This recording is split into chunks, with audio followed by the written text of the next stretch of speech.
CM ಸಿದ್ದರಾಮಯ್ಯನವರಿಗೆ ಮತ್ತೆ ಎದುರಾಗುತ್ತಾ ಗವರ್ನರ್ ಸಂಕಷ್ಟ.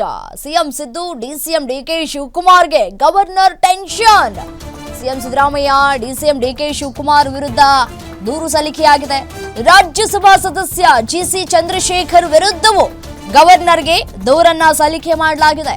ಗವರ್ನರ್ಗೆ ದೂರನ್ನ ನೀಡಿ ಪ್ರಾಸಿಕ್ಯೂಷನ್ಗೆ ಅನುಮತಿಯನ್ನ ಕೋರಿದ್ದಾರೆ ವಕೀಲ. ಹಿರಿಯ ವಕೀಲ ದೇವರಾಜೇಗೌಡ ಅವರಿಂದ ಗವರ್ನರ್ಗೆ ದೂರನ್ನ ಸಲ್ಲಿಕೆ ಮಾಡಲಾಗಿದೆ. ಈ ಮುಡಾ ಹಗರಣ ವಿಚಾರಕ್ಕೆ ಸಂಬಂಧಪಟ್ಟಂತೆ ಈ ಹಿಂದೆ ಗವರ್ನರ್ ಪ್ರಾಸಿಕ್ಯೂಷನ್ಗೆ ಅನುಮತಿಯನ್ನ ಕೊಟ್ಟಿದ್ರು. ಈಗ ಮತ್ತೆ ಅದೇ ರೀತಿಯಾದಂತಹ ಅನುಮತಿಯನ್ನ ಕೊಡುವಂತಹ ಸಾಧ್ಯತೆ ಇದೆಯಾ? ಗವರ್ನರ್ ಅನುಮತಿಯನ್ನ ಕೊಡ್ತಾರಾ ಅನ್ನುವಂತಹ ಪ್ರಶ್ನೆಗಳು ಕೂಡ ಇದೀಗ ಕಾಡ್ತಾ ಇದೆ. ನೋಡಿ, ಮುಡಾ ಬಳಿಕ ಸಿಎಂ ಸಿದ್ದರಾಮಯ್ಯ ಅವರಿಗೆ ಮತ್ತೊಂದು ಸಂಕಷ್ಟ ಎದುರಾಗುವುದು ಫಿಕ್ಸಾ? ಶಾಸಕ ಶಿವಲಿಂಗೇಗೌಡ ಆಡಿಯೋದಿಂದ ಸಿಎಂ ಸಿದ್ದು ಮತ್ತೆ ಡಿಸಿಎಂಗೆ ಕಂಟಕ. ಲೋಕಸಭಾ ಚುನಾವಣೆ ವೇಳೆ ಹಣ ಹಂಚಿಕೆ ಆಡಿಯೋ ವೈರಲ್ ಆಗಿತ್ತು. 7 ಕೋಟಿ ರೂಪಾಯಿ ಹಣ ಹಂಚಿಕೆ ಬಗ್ಗೆ ಮಾತನಾಡಿದಂತಹ ಕೈ ಶಾಸಕ ಶಿವಲಿಂಗೇಗೌಡ ಸಿಎಂ ಮತ್ತೆ ಡಿಸಿಎಂ ಸಮ್ಮುಖದಲ್ಲೇ ಹಣ ಹಂಚಿಕೆ ತೀರ್ಮಾನದ ಆಡಿಯೋದಲ್ಲಿ ಉಲ್ಲೇಖ ಆಗಿದೆ.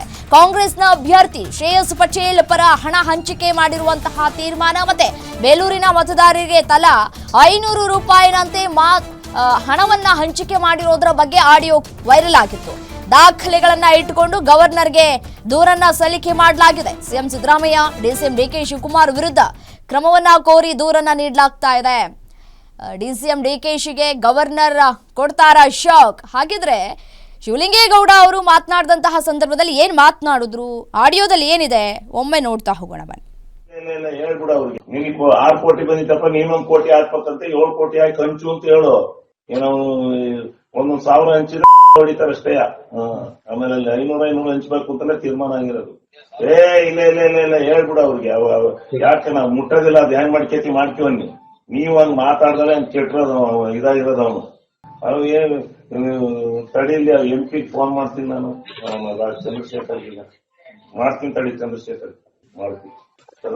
ಚಂದ್ರಶೇಖರ್ 7 ಕೋಟಿ ಆಗುತ್ತೆ. 500 ರೂಪಾಯಿ ಒಂದೊಂದು ಓಟಿ ಸರಿ ಹೋಗುತ್ತೆ. ಎಲ್ಲರಿಗೂ ಹಂಚ್ಬೋದು. ಪಾರ್ಟಿ ನಮ್ ಪಾರ್ಟಿಗೆ ಹಾಕೊಂತಾರೆ, ಎಲ್ಲರಿಗೂ ಹಂಚ್ಬೋದು. ಅವರೇ ಎಷ್ಟು ಕೊಡಕ್ಕೆ? ಇವರೇ 3 ಜನಕ್ಕೆ ಹೇಳ್ಕೊಟ್ಟಿದ್ದಾರೆ. ಯಾರಿಗಾರು ಫೋನ್ ಮಾಡ್ರಿ ಅವ್ರಿಗೆ ಕೇಳ್ರಿ ಅಂತ. ಇವ್ರಿಗೆ ಕೇಳೋ ಈಗ 500 ಹಂಚದಣ್ಣ. 500 ಹಂಚಿದ ಇದ್ರು ದುಡ್ಡನ್ನೇ ಹಂಚಕ್ ಹೋಗ್ಬಿಡಿ. 6 ಕೋಟಿ ಕೊಟ್ಟಾರಂತೆ ಹಂಚಿ ಮರ್ಯಾದೆ. ಮಾದೇವ್ ಒಂದೇನಂತ? ಈಗ ಮಾದೇವ್ ಒಂದೊಂದು ಮನೆಗೆ 1,000 ಕೊಡೋಣ ಅಂತ ಹೇಳಿದ್ರು. ದುಡ್ಡು ಎಲ್ಲ ಹೋಗುತ್ತೆ. ತಗೊಳ್ಳಿಲ್ಲ ಶಿವರಾಮನ್ನೇ. ಅದು ಅದೇ ಆ ಮಾತಿನಂತೆ ತೀರ್ಮಾನ ಆಯ್ತು. 500 ಹಂಚೋದು, ಗೋಪಾಲ ಸ್ವಾಮಿ 1 ಕೋಟಿ ಕೊಡೋದು. ಇನ್ನ ನಾವು 5 ಕೋಟಿ, ಅವ್ರು ಶ್ರೇಯಸ್ 5 ಕೋಟಿ ಕೊಡೋದು, ನಾನು 1 ಕೋಟಿ ಕೊಡೋದು ಅಂತ. ಈಗ ನಾನು 1 ಕೋಟಿ ಕಳಿಸ್ತೀನಿ, ಯಾರನ್ನಾರು ಕಳಿಸಿ ನಾನು ಕಳಿಸ್ತೀನಿ. ಎಲ್ಲಿಗೆ ಹಾಕಲ್ಲ, ಯಾರೋ ಒಬ್ರು ಬಂದು ಅವನಿಗೆ ಬಂದು ಒಂದು 3 ಗಂಟೆ ಹೆಂಗ್ ಕಳಿಸಿ.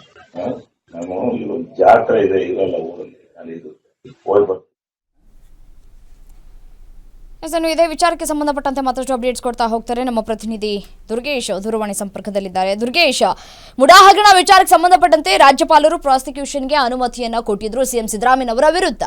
ಈಗ ಈ ಲೋಕಸಭೆ ಚುನಾವಣೆ ಸಂದರ್ಭದಲ್ಲಿ ಶಿವಲಿಂಗೇಗೌಡ ಅವರು ಮಾತನಾಡಿದಂತಹ ಆಡಿಯೋ ವೈರಲ್ ಆದ ಬೆನ್ನಲ್ಲೇ ಈಗ ಮತ್ತೆ ಪ್ರಾಸಿಕ್ಯೂಷನ್ ಅನುಮತಿಯನ್ನ ಕೊಡುವಂತಹ ಸಾಧ್ಯತೆ ಇದೆಯಾ? ರಾಜ್ಯಪಾಲರು ಸಿಎಂ ಮತ್ತೆ ಡಿಸಿಎಂ ವಿರುದ್ಧ ಎಷ್ಟರ ಮಟ್ಟಿಗಿದೆ ಪ್ರಾಸಿಕ್ಯೂಷನ್ಗೆ ಕೊಡೋ ವಿಚಾರಕ್ಕೆ ಸಂಬಂಧಪಟ್ಟಂತೆ ಮಾಹಿತಿ ಡೀಟೇಲ್ಸ್ ಕೊಡ್ತಾ ಹೋಗುತ್ತಾದ್ರೆ?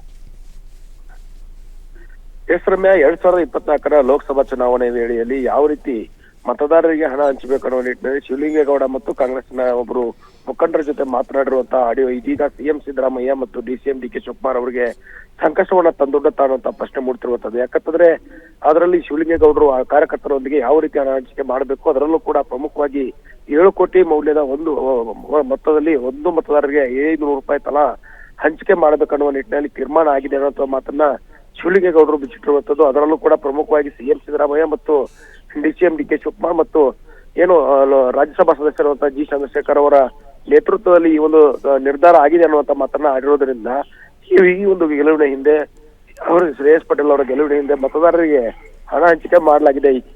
ಇದರಿಂದ ಭ್ರಷ್ಟಾಚಾರದ ಕಾಯ್ದೆ ಅಡಿ ಅವರ ಮೇಲೆ ಕ್ರಮಕ್ಕೆ ಆಗ್ರಹವನ್ನ ಮಾಡಿರುವಂತದ್ದು. ಗವರ್ನರ್ ಅವರಿಗೆ ದೂರು ಕೊಟ್ಟು ಈಗಾಗಲೇ ದೇವರಾಜೇಗೌಡ, ಬಿಜೆಪಿಯ ಮುಖಂಡ ಹಿರಿಯ ವಕೀಲರಾಗಿರುವಂತಹ ದೇವರಾಜೇಗೌಡ ಅವರು ಗವರ್ನರ್ ಅವರಿಗೆ ದೂರನ ಕೊಟ್ಟು ಒಂದು ಪ್ರಾಸಿಕ್ಯೂಷನ್ ಅನುಮತಿಗೆ ಒತ್ತಾಯವನ್ನ ಮಾಡ್ತಿರುವಂತದ್ದು. ಗವರ್ನರ್ ಅವರು ಏನಾದ್ರು ಈ ಒಂದು ಪ್ರಾಸಿಕ್ಯೂಷನ್ ಅನುಮತಿಯನ್ನ ಕೊಟ್ಟಿದ್ರೆ ಅದ್ರ ಜೊತೆಗೆ ಭ್ರಷ್ಟಾಚಾರದ ಕಾಯ್ದೆಯಡಿ ಅವಕಾಶ ಇರೋದ್ರಿಂದ ಗವರ್ನರ್ ಏನಾದ್ರು ಒಂದು ಪ್ರಾಸಿಕ್ಯೂಷನ್ ಅನುಮತಿ ಕೊಟ್ರೆ ಸಿಎಂ ಸಿದ್ದರಾಮಯ್ಯ, ಡಿ.ಕೆ ಶಿವಕುಮಾರ್ ಮತ್ತು ರಾಜ್ಯಸಭಾ ಸದಸ್ಯ ಟಿ.ಸಿ ಚಂದ್ರಶೇಖರ್ ಅವರಿಗೆ ಒಂದು ಸಂಕಷ್ಟ ಎದುರಾಗುತ್ತೆ. ಹೀಗಾಗಿ ಈ ಒಂದು ಪ್ರಕರಣವನ್ನ ರಾಜ್ಯಪಾಲರು ಯಾವ ರೀತಿ ತೆಗೆದುಕೊಳ್ತಾರೆ, ಅದ್ರ ಜೊತೆಗೆ ಈ ಕ್ರಮಕ್ಕೆ ಆದೇಶ ಏನು ದೂರು ಕೊಟ್ಟಿರೋದ್ರಿಂದ ಹೆಚ್ಚಿನ ಮಾಹಿತಿಯನ್ನ ಪಡೆಯೋದಕ್ಕೂ ಕೂಡ ಗವರ್ನರ್ ಅವರು ಮುಂದಾಗಿರುವಂತದ್ದು. ಯಾವ ರೀತಿ ಈ ಒಂದು ಪ್ರಕರಣದಲ್ಲಿ ಪ್ರಾಸಿಕ್ಯೂಷನ್ ಅನುಮತಿ ಕೊಡ್ತಾರಾ ಇಲ್ವಾ ಅನ್ನೋದನ್ನ ಕಾದು ನೋಡ್ಬೇಕಾಗತ್ತೆ. ರೈಟ್, ಥ್ಯಾಂಕ್ ಯು ತಮ್ಮ ಮಾಹಿತಿಗಾಗಿ ದುರ್ಗೇಶ್.